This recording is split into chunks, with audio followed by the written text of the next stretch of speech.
Hassan Minaj. No. Yes. No. Every time you're here, you make me very happy. You were here with your boyfriend, Zac Efron, last time. How's he doing? Speaking of you in your underwear, let's talk about the paparazzi shot in Bora Bora. Okay. People are saying that that you're pregnant. There's rumors. Don't discuss that. All right. Well, you don't have to. No, answer. that's okay. No, honestly, you how don't do have I- to how answer do me. I- Let's just toast with champagne. Something changed. The world saw it, but no one spoke up at first. For years, Ellen DeGeneres built her empire on laughter, charm, and quick wit, a friendly face in the world of talk shows. But beneath the surface, cracks started to show. Subtle at first, then undeniable. Celebrities walked onto her stage expecting lighthearted fun, only to find themselves ambushed, pressured, or even humiliated. And some of them? They weren't afraid to push back. This is the story of how some of the biggest names in Hollywood shut down Ellen's uncomfortable and often disrespectful interviews. And it all begins with a glass of champagne and a secret Mariah Carey never wanted to share. Mariah Carey and the Champagne Trap. The year was 2008. Mariah Carey sat across from Ellen, glowing as always, her presence effortlessly captivating. But something was different this time. Whispers had been circulating, rumors about a possible pregnancy, and Ellen? She wasn't about to let them slide. "Let's have a toast," she said, handing Mariah a glass of champagne. The room tensed. Mariah hesitated. Her smile wavered for just a second. "I can have some champagne," she deflected, trying to play along without confirming anything. But Ellen wasn't letting go. "This is peer pressure," Mariah laughed nervously.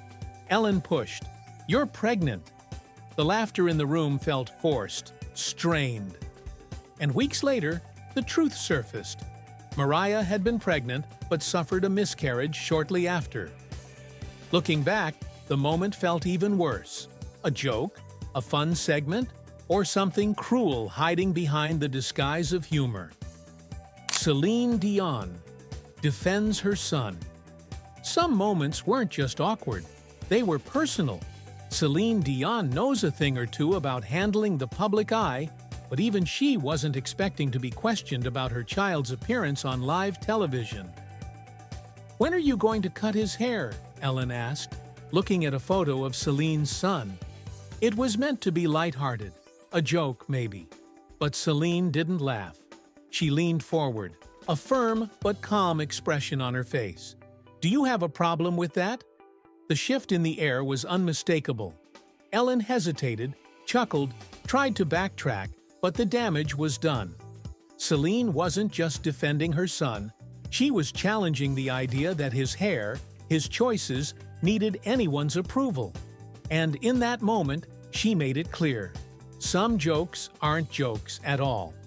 Seems like you're busy with something because you're forgetting to cut your son's hair.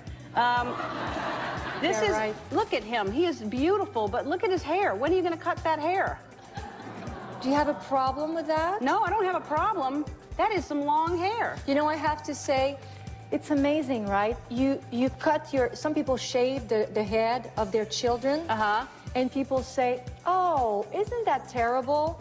Well, I don't even cut my son's hair, and they say, "Oh my God, when is she gonna cut her son's hair?" Right. You know?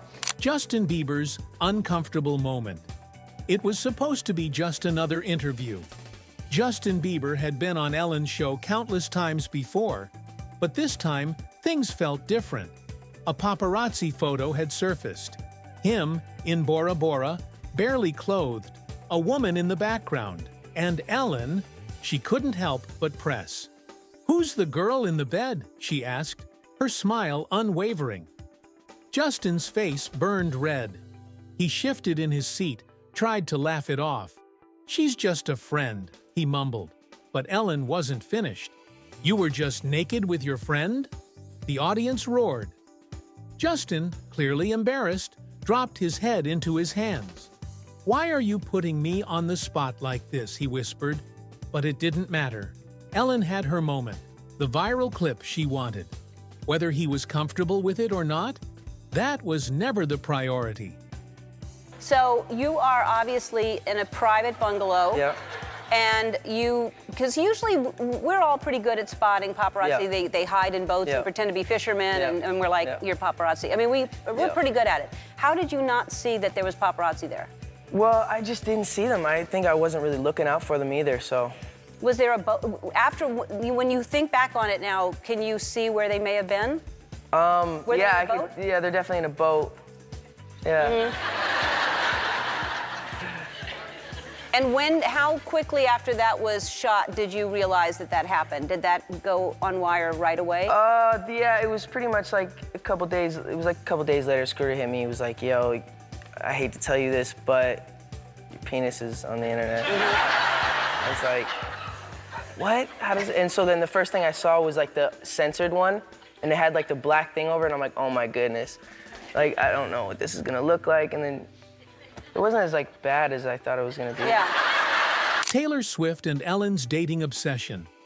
Taylor Swift has been at the center of dating rumors for most of her career, but no one seemed more obsessed with them than Ellen DeGeneres. During a 2012 interview, Ellen played a game. Flash a celebrity's face on the screen, and Taylor had to ring a bell if she'd ever dated them. Zac Efron's face appeared. Taylor's patience snapped. "Stop it," she said, frustration in her voice. "This makes me feel so bad about myself." The moment was unsettling. Here was one of the most powerful women in entertainment, forcing another woman into a conversation she never wanted to have, all under the guise of humor. It wasn't funny, it was invasive. All right, We didn't date. Okay, that's what I'm saying. That's ridiculous to show Zach. They never did date. Okay. Hold it like you're gonna ring it at some point. Okay. All right. Danny DeVito, did y'all date? You know I can't talk about that. All right. All right, John. I don't know what I'm.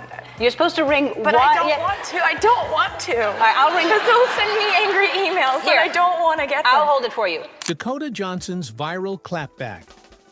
Few moments in television history have turned the tide like Dakota Johnson's legendary response to Ellen. It started as a simple question. "How was your birthday?" Ellen asked. Dakota smiled. "Actually, Ellen, I invited you, and you didn't come." The silence that followed was deafening. Ellen tried to joke her way out of it, but Dakota wasn't budging. The tables had turned, and for the first time, Ellen was the one caught off guard. The clip spread like wildfire, marking a shift in public perception. Maybe Ellen wasn't the friendly host everyone thought she was. Maybe, just maybe, she wasn't as kind off camera as she pretended to be on it. What do you think? Do these moments change how you see Ellen?